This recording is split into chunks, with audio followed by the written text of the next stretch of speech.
What up, everybody? It's your boy, Wiz on John, aka Joe Saki, back with another video. You know it, guys. Anyways, guys, I'm here to do another story time vid on the bane of my existence going through high school in Florida.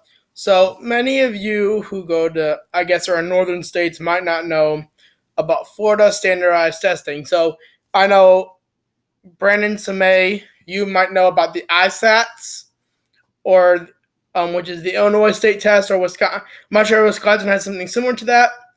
But many of you don't know about that. If you ever watch from Florida or Texas, the ISATs, or the other state, the ISATs is a state test in Illinois that basically doesn't hurt the student at all. It has nothing to do with this, mainly with the student passing the grade or anything like that, passing the class and going on to the next grade or graduation. It has to do with the teachers itself. Mainly, it's a test designed by the state of Illinois, and I think there's other similar tests in that northern vicinity, like in Wisconsin and something like that, Minnesota, and like maybe like that, that are designed basically to test the student on what the state thinks the teachers should be teaching the students. So it really reflects more on the teachers, not on the students. And you can actually, back that in the school I went to, you could get waived, you could get waived from taking the test. So you don't have to take a test if you parents signed a waiver. So when I moved to Florida, I was told that tests like this, they're called the FCAT, which is a reading and I believe they had a writing one. And if you didn't pass the FCAT by your fourth year, you take the FCAT twice or three times in your entire career. Take it once in your elementary school days, around fifth grade. You have to pass that to go on the next grade. Take it once when you're in eighth grade. You gotta pass that to go into high school, and you gotta pass that one. Take it one more time to pass high school and graduate in the future. So up until that time, so I had took in the first time in high school. Took the FCAT the first time. And the way you get an FCAT works is there's a 1, a 2, a 3, and a 4. That's the levels of grading. They get a 3, you got to get around 254, around 250, 250 points to 300 or something like 300, okay? Or for 264. To get a 4, which is the highest level, you need to get up from 265 to 305, I believe. 305, something like that. Okay? So, the first time I took the FCAT, I took the reading and the writing. We also had something called the Palm Beach Writes, which was basically similar to the FCAT, but which was we had a writing prompt in a different form of writing. So it was like a persuasive one, just a narrative, and a normal one. We had to choose for the persuasive. We had to choose a stance for or against, and write out like a full paragraph and like full paper like on it, and then turn it in, and then the state Florida reviews our rights and something like that. So, anyways, for me, for someone who has horrible handwriting, it was a pain because the school provided me with like a weird computerized thing where I actually had to print out my they go to another classroom to a teacher's aide that my mom actually was friends with and I was friends with to print out this primary traits and then bring it back to my teacher. Anyways, I had to do that for 3 years into my junior year, and then I was done with primary traits for the rest of my life. 2 years I had to do primary traits and I got rid of it. First year I did FCAT, I got a 2, either a 2 or a 1. I don't know what I got, and I didn't pass. So I now had to take 2 intensive reading reading classes. I had to take 2 intensive reading, intensive writing, which was really not the same classes. But I took 1 intensive reading, and I was going to tutoring on a regularly basis. So I took the other intensive class at school, or at the tutoring place that I went to. It also functioned as a school as well anyways. But it was a private school.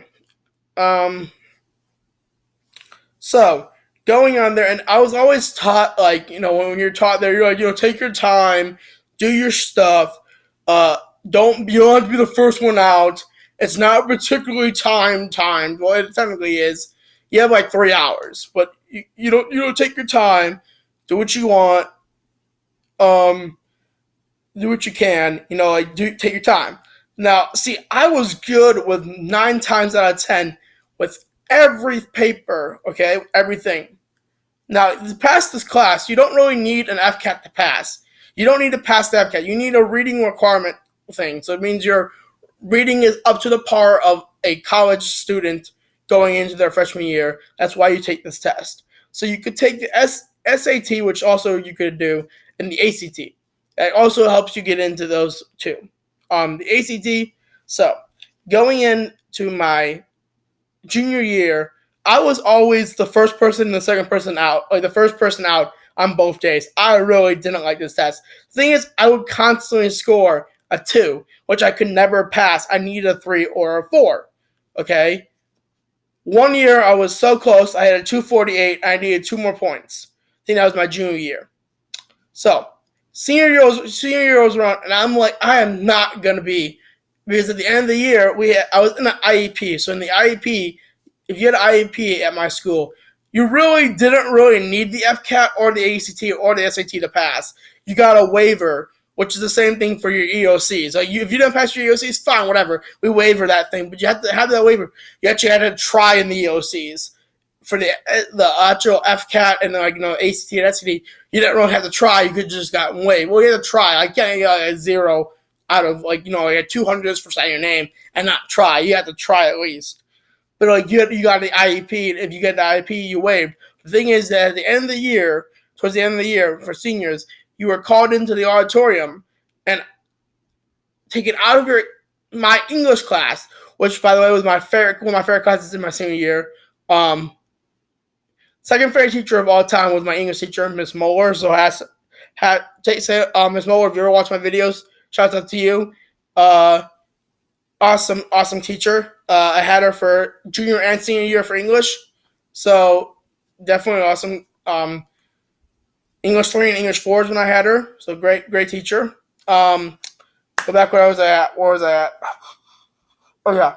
So senior year was around, and I have not passed the FCAT, okay, or the ACT. I tried the ACT the year before that, junior year, and I tried the FCAT, and I got a 2 again. That was the year I almost passed the FCAT. I almost passed the SAT.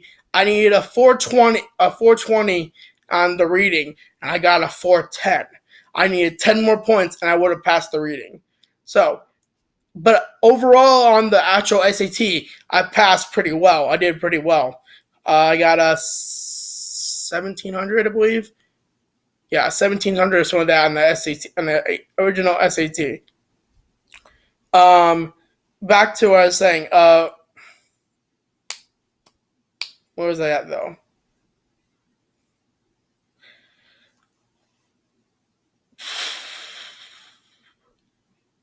So, no, now I remember. So, my teacher I had before, her name was Dr. Porter, in my freshman year. I had her for my junior year again. She always says, never be the first one out. Always do your work. And the thing that really fucked me up when I would do the FCAT was poems.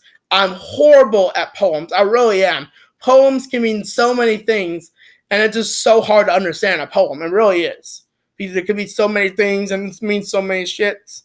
So, what happened was, we would always get like workbooks that was designed for the FCAT in these intensive reading classes.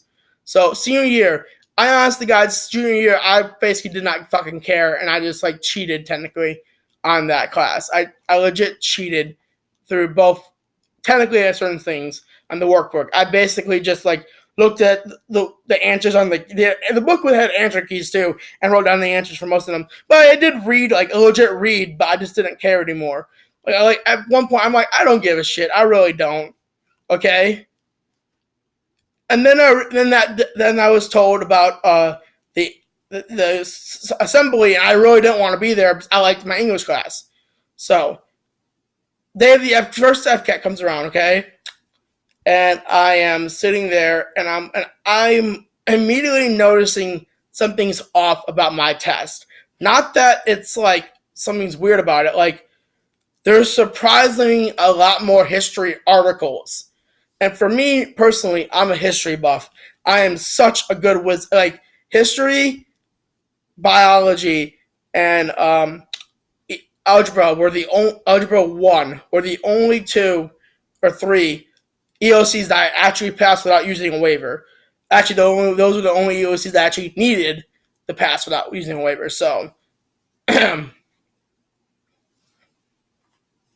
I took those 3 and I passed without using a waiver.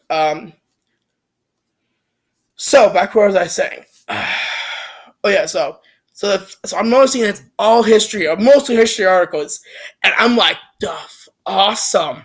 Oh, I'm seeing my head. You done fucked up now, Florida. You done fucked up now, Tallahassee. And I'm doing this on the computer. I'm like, I'm getting like, I know. Oh, it's this answer. It's this answer. It's this answer. And then towards the second day, so the test takes 2 days to do it. Okay, and I'm the first person out on the first day. Okay, of the room, of the testing room. First person out. Okay, second day.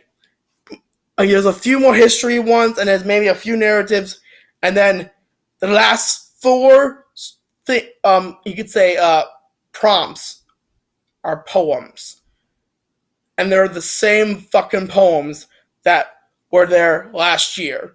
One with -1 was a new one. One was about jaguars. One was about alligators that live here, or gators. I don't know, but a couple of other ones were something else. Anyways, and then a couple other ones were just regular poems. I'm sitting there, and I'm like, oh, come on, just think, just do it. So at one point, what I learned a skill, or teachers told us a skill that don't even have to read it all the time. Just skim it, meaning you look into the book, look at the questions, and then look back into try to find it in the poem, and then that's how you did it. That's what I did for 9% of the test, 90% of the poem part, until the last one. And the last one, I'm like, I have no idea. So I just started to guess. Like, I couldn't understand, make heads or tails of that question of the last poem. Okay? And finally, I just did this. Christmas tree, the last one. Okay? So it takes about a month or 2 for you to get your test answers back. I'm sitting there, and what we had to do was this thing called Learn Reading or Fun Reading, which is like a website where you have to read prompts and answer a few questions, read a couple like stories, and then you can choose from history, science fiction, fantasy. They're like very short stories, and then or horror, and then go on and then answer a few questions, and then you're done, basically. And we were doing that, and our teacher was calling us up individually and telling us our score for the FCAT. She's calling me up, and I'm like, please, in the love of God, just like, I don't really want to go I don't want to have to do that auditorium. I like my English class. I want to stay there. I just want to stay in my English class. So I get up there. She looks at me and says, Joshua, looks at her paper. You got a 254. You passed. And I'm like, what? Like, legit, my eyes started to water. I started to cry. I was that happy. 254. For 3 years, I've failed it repeatedly. And I finally got the 3. The 3 I needed to pass. I got that 3. I got 254. Last year, I got a 248. I needed 2 points to pass. 2. And that senior year, I got a 254. I went to take the ACT again. I passed the reading, I passed the math, and I passed the science. That same year, senior year. The best feeling I had was after that day. I went back to my first freshman teacher that I had for freshman and junior year, and she was talking to our freshman about the FCAT. And I looked and I gave her a hug, and I actually said to the freshman, listen to her, because she found out that I passed the class and was so happy for me, passed with the FCAT. And I said, listen to this woman. She knows what she's talking about. I passed because of her techniques that she taught me, like all of us, basically. And the best feeling was when everyone, and I repeat, everyone in my class, my English class, had to go to the auditorium that day, minus me. So it was me and Ms. Moeller just talking, and I was occasionally listening to music. and talking about, like, a graduation and family and stuff like that. So that was the best day of my life in high school, when everyone else had to go to the auditorium, when I get to stay in my English class and do absolutely nothing. That's it for this video, guys. Like, comment, subscribe, and I will see you in the next video. I'll probably be doing a story time tomorrow instead of the musical for Hamilton. I will be doing another story time about how I don't know what the story time will be. Probably be, I don't know, but I'll probably be the story time. See you later, guys. Like, comment, subscribe, and don't forget to different is stay cool, stay hip, and Goosebumps Chen is